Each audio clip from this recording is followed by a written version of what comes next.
প্রায় 50 বছর বয়স হয়েছে বাড়ির, আর সেই বাড়ির একাংশ থেকে গড়িয়ে পড়ছে তেল। কালো চিটচিটে তেলে ভরে যাচ্ছে দেওয়াল। অদ্ভুত ভুতুরে কাণ্ড, কিন্তু সকলের মনে একটাই প্রশ্ন, কোথা থেকে আসছে এই চিটচিটে পদার্থ? ভেবেই কুল কিনারা পাচ্ছেন না বাড়ির লোকজন। এই ঘটনায় আতঙ্কিত পরিবারের সদস্যরা। দক্ষিণ 24 পরগনা রাজপুর সোনারপুর পৌরসভার 29 নম্বর ওয়ার্ডের ঘটনা। রাজপুর সোনারপুর পৌরসভার 29 নম্বর ওয়ার্ডের বাসিন্দা রতন সরকার 50 বছরেরও বেশি সময় ধরে এখানে বসবাস করছেন। সাম্প্রতিককালে একটা সমস্যা তৈরি হয়েছে, বাড়ির একাংশ থেকে বের হচ্ছে তেল। এমন ঘটনায় তাজ্জব বনে গিয়েছেন পরিবারের সদস্য সহ এলাকার বাসিন্দারাও। একদিন বা দুদিন নয়, বছর খানেকেরও বেশি সময় ধরে এই ঘটনায় আতঙ্কিত পরিবারের সদস্যরা। আর এ নিয়ে বাড়ির মালিক রতন কুমার সরকার কি বলছেন শুনুন। বাড়িতে কত বছরের পুরনো বাড়ি, কি সমস্যা? আমার বাড়ি হয়তো 46-47 ইয়ার্সের বাড়ি। হ্যাঁ, বাড়িটা না, জমিটা নিজে কিনে করেছি, জমিটা করে 3 তলা বাড়িটা করেছি আর কি। তারপরে কি এখন বাড়িতে কি সমস্যা? সমস্যা দেখা যাচ্ছে কি একটা কালো বার্নের মতন হচ্ছে, বার্ন হচ্ছে, এটা কি থেকে হচ্ছে আমরা বুঝতে পারছি না। কালকে মিউনিসিপ্যালিটির লোক এসেছিল, তারাও দেখে গেছে, তারাও দেখে গিয়ে বলেছে দেখে আমরা লোক পাঠাবো যাদবপুর থেকে, এটুকুনি বলবো। সমস্যাটা হচ্ছে কালি হয়ে চারিদিকে কালি হয়ে যাচ্ছে, সমস্যা আর কি। পরে বেশি কিছু হলে ভেঙে না পড়ে আর কি। হ্যাঁ, পড়ছে, তেলটা ড্রপ হয়ে নিচে পড়ছে। আর এই বিষয়ে রতনবাবু স্ত্রী কি বলছেন শুনবো। আপনাদের বাড়িতে কি সমস্যা হচ্ছে?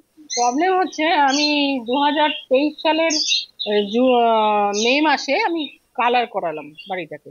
তো কালার করানোর সময় আমি তখন চোখে পড়েছে যে কালার করে যখন ওনারা হোয়াইট ওয়াশ প্রথমে করেন, প্রাইমার দেন, দিয়েছেন, সেকেন্ড দিন আমি দেখছি আবার তেল পড়ছে।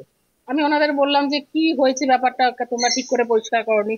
বলছে করেছি, যে নেক্সট দিন তারপরে কালার টালার হয়ে গেল। আর 2-3 মাস আমি ব্যাপারটাকে খেয়াল করিনি। 2-3 মাস পরে যখন বাড়ির রাইট সাইডে গেছি, লেফট সাইডে গেছি, দেখছি পুরো কালি আর তেল হয়ে গেছে।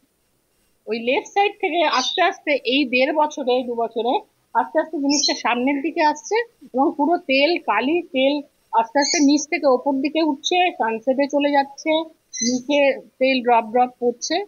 এবার ব্যাপারটা যে কি হচ্ছে কিছুই বুঝতে পারছি না। আমি জানিয়েছি আমার এখানে নরেন্দ্রপুর থানা, মিউনিসিপ্যালিটি, যাদবপুরে কেমিক্যাল ডিপার্টমেন্ট, আইআইপিসি ডিপার্টমেন্টকে চিঠি দিয়েছি। এবার ওনারা কি ব্যবস্থা নেবেন সেটা। কত বছরের পুরনো বাড়ি? 1974 এর।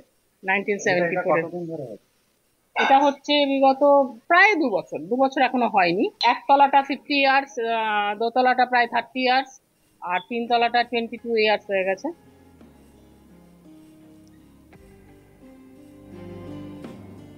আগে ছোট জায়গায় থাকলেও ক্রমশ তা বড় আকার ধারণ করছে বিষয়টি। আর বিষয়টি জানতে পেরে নরেন্দ্রপুর থানা এলাকার 123 ফরতাবাদ রোডের মজুমদার পাড়ায় রতন সরকারের বাড়িতে যান রাজপুর সোনারপুর পুরসভার একটি প্রতিনিধি দল। আগামী মঙ্গলবার আসার কথা রয়েছে যাদবপুর বিশ্ববিদ্যালয়ের জিওলজিক্যাল ডিপার্টমেন্টের সদস্যদের। পুরসভার পক্ষ থেকে নমুনা সংগ্রহ করা হয়েছে। প্রাথমিকভাবে তারা মনে করছেন যে তেল বের হচ্ছে তা দাহ্য নয়, যে তেলটা বের হচ্ছে। তবে পুরো বিষয়টি খতিয়ে দেখছেন এবং দেখবেন বলে জানান রাজপুর সোনারপুর পুরসভার পুর পরিষদ সদস্য নজরুল আলী মণ্ডল। কি বলেছেন নজরুল আলী মণ্ডল শুনবো। হ্যাঁ, আমাদের রাজপুর সোনারপুর পৌরসভার কাছে 29 নম্বর ওয়ার্ড এই মজুমদার পাড়া থেকে একটা অভিযোগ আসে, এবং আমাদের পৌরসভার পক্ষ থেকে আমাদের ইঞ্জিনিয়াররা এখানে এসেছিলেন, তদন্ত করেছিলেন। আমরা তদন্ত করে দেখলাম যে বিষয়টা খুবই স্পর্শকাতর, এবং সেই কারণে আমরা ওই যাদবপুরের জিওলজিক্যালের ডিপার্টমেন্টে আমরা পাঠিয়ে দিচ্ছি, বড় একটা খবরটা দিয়েছিলাম। তা ওরা বলেছেন আগামী মঙ্গলবার আসবেন সেটা দেখার জন্য। আমরা আশা করবো বিষয়টাকে আমরা সমাধান করতে পারবো। ঘটনাটি নিয়ে ইতিমধ্যে ওএনজিসি, যাদবপুর বিশ্ববিদ্যালয়ের আইআইপিসি ডিপার্টমেন্ট, রাজপুর সোনারপুর পুরসভা এবং নরেন্দ্রপুর থানায় লিখিতভাবে জানানো হয়েছে। আর এ বিষয়ে আমাদের প্রতিনিধি প্রসেনজিৎ সাহার একটি প্রতিবেদন আমরা দেখব। আজব কাণ্ড দক্ষিণ 24 পরগনার সোনারপুরে। সেখানে রাজপুর সোনারপুর পুরসভার 29 নম্বর ওয়ার্ডের ঘটনা।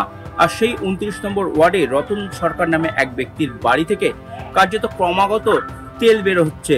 তার বাড়ির দেওয়াল থেকে চুইয়ে চুইয়ে পড়ছে তেল। আগে সমস্যা সামান্য ছিল, আগে অল্প স্বল্প তেল বেরোলেও বর্তমানে প্রচুর পরিমাণে তেল নিষ্কাশন হচ্ছে তার বাড়ির দেওয়াল থেকে। আর এ নিয়ে যথেষ্ট চিন্তায় পড়েছেন রতন সরকার এবং তার পরিবারের সদস্যরা। ইতিমধ্যেই এই বিষয়ে ওএনজিসি-কে জানানো হয়েছে যাদবপুর বিশ্ববিদ্যালয়ের জিওলজিক্যাল সার্ভের যে দপ্তর রয়েছে সেই ডিপার্টমেন্টকেও কিন্তু জানানো হয়েছে, কিন্তু এখনো পর্যন্ত সমস্যার সমাধান কিছুই হয়নি। যাদবপুর বিশ্ববিদ্যালয়ের তরফ থেকে আগামী মঙ্গলবার একটি প্রতিনিধি দল আসবেন এই 29 নম্বর ওয়ার্ডে। রাজপুর সোনারপুর পুরসভার এই 29 নম্বর ওয়ার্ডেই বাড়ি রতন সরকারের। দীর্ঘ 50 বছরের বেশি সময় ধরে তারা কার্যত এই ওয়ার্ডেই বসবাস করেন। 123 নম্বর ফরতাবাদ রোডের যে মজুমদার পাড়া আছে সেই মজুমদার পাড়াতেই কার্যত রতন সরকারের বাড়ি, আর সেখানেই কার্যত দীর্ঘদিন ধরেই তারা সপরিবারে বাস করছেন। কিন্তু এই ঘটনা আগে সেভাবে ঘটেনি। আগে একটু আধটু দেওয়াল থেকে তেল বের হতে দেখলেও তারা কার্যত আমল দেননি, কিন্তু সম্প্রতি সেই দেওয়াল থেকে লাগাতার তেল চুইয়ে পড়ছে। আর এতেই কার্যত চিন্তায় ঘুম ছুটেছে রতন সরকার এবং তার পরিবারের সদস্যদের। ইতিমধ্যেই রাজপুর সোনারপুর পুরসভার একটি প্রতিনিধি দল তারা সেই বাড়িতে গিয়েছিলেন এবং তারা পরিদর্শন করে পুরো বিষয়টি প্রাথমিকভাবে দেখে এসেছেন। তাদের দাবি যে তেল দেওয়াল থেকে চুইয়ে পড়ছে সেই তেল কার্যত দাহ্য বস্তু নয়, এতেই রক্ষে বলে মনে করছে রতন সরকার এবং তার পরিবারের সদস্যরা। তবে সঠিক কি ধরনের তরল সেখান থেকে নিষ্কাশন হচ্ছে তা নিয়ে তারা যথেষ্ট চিন্তিত এবং সে বিষয়ে জানতেই ইতিমধ্যেই তারা ওএনজিসি-কে যেমন জানিয়েছেন, তেমনি যাদবপুর বিশ্ববিদ্যালয়ের যে বিভাগীয় বিভাগ রয়েছে এ বিষয়ে যারা বিভিন্ন ধরনের গবেষণা করে তাদেরকে তারা জানিয়েছেন এবং সেই দপ্তর থেকেই আগামী মঙ্গলবার একটি প্রতিনিধি দল আসবেন রতন সরকারের বাড়িতে এবং তারা খতিয়ে দেখবেন যে দেওয়াল থেকে যে তরল নিষ্কাশন হচ্ছে সেটি আসলে কি। আর এই বিষয়টি যতক্ষণ না পরিষ্কার হচ্ছে ততক্ষণ কিন্তু যথেষ্ট চিন্তিত এই রতন সরকার এবং তার পরিবারের সদস্যরা। প্রায় 50 বছর বয়স হয়েছে বাড়ির, আর সেই বাড়ির একাংশ থেকে গড়িয়ে পড়ছে তেল। কালো চিটচিটে তেলে ভরে যাচ্ছে দেওয়াল। অদ্ভুত ভুতুরে কাণ্ড, কিন্তু সকলের মনে একটাই প্রশ্ন, কোথা থেকে আসছে এই চিটচিটে পদার্থ? ভেবেই কুল কিনারা পাচ্ছে না বাড়ির লোকজন। আর এই ঘটনায় আতঙ্কিত পরিবারের সমস্ত সদস্যরা। দক্ষিণ 24 পরগনা রাজপুর সোনারপুর পৌরসভার 29 নম্বর ওয়ার্ডের ঘটনা। রাজপুর সোনারপুর পৌরসভার 29 নম্বর ওয়ার্ডের বাসিন্দা রতন সরকার কি বলছেন শুনবো। বাড়িতে কত বছরের পুরনো বাড়ি এবং কি সমস্যা? আমার বাড়ি হয়তো 46-47 ইয়ার্সের বাড়ি। হ্যাঁ, বাড়িটা। আর আপনারা কিনে করেছিলেন? না, জমিটা নিজে কিনে করেছি, জমিটা করে 3 তলা বাড়িটা করেছি আর কি। তারপরে কি এখন বাড়িতে কি সমস্যা? সমস্যা দেখা যাচ্ছে কি একটা কালো বার্নের মতন হচ্ছে, এটা কি থেকে হচ্ছে আমরা বুঝতে পারছি না। কালকে মিউনিসিপ্যালিটির লোক এসেছিল, তারাও দেখে গেছে, তারাও দেখে গিয়ে বলেছে দেখে আমরা লোক পাঠাবো যাদবপুর থেকে, এটুকুনি বলবো।